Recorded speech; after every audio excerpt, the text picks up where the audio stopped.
a man who silenced a nation. Rise and fall of Captain Solo. On October 28, 1997, as Zambians reached for their radios to start the day, the usual morning tunes were gone.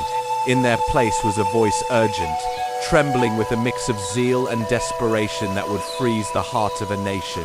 This is the story of Captain Stephen Lung Yu, remembered as Captain Solo, a midnight takeover, Operation Born Again.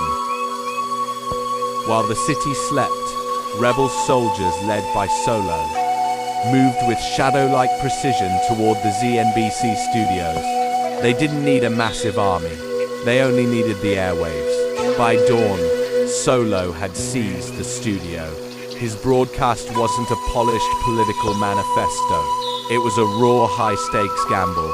He declared that President Frederick Shaluba was finished and proclaimed that even an angel could not save him. For a few terrifying hours, the music stopped and Zambia held its breath. Was this the end of the Second Republic?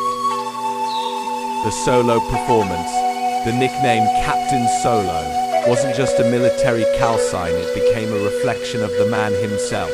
As the broadcast continued, his tone shifted from triumphant to erratic.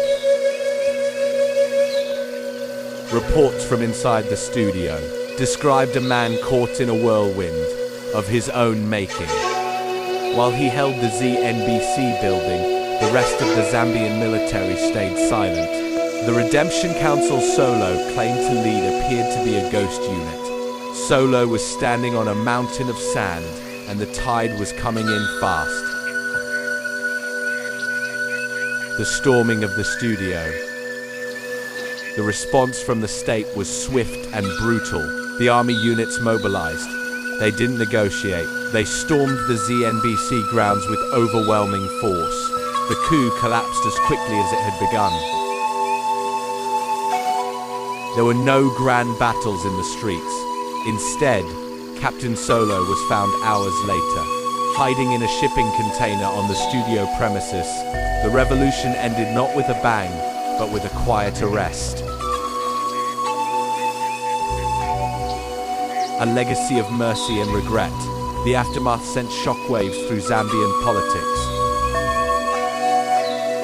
A state of emergency was declared, and over 100 soldiers and politicians, including former President Kenneth Kondo, were swept up in the investigations.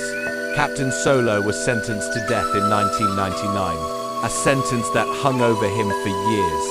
Yet, in a twist of fate, he was never executed. President Levi Monawasa later commuted the sentence to life in prison, and eventually Lung Yu was released on a presidential pardon due to failing health in his final years.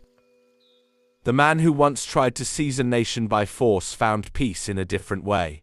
He became a born-again Christian, expressed deep remorse for the 1997 uprising, and lived a quiet life until his death in 2012.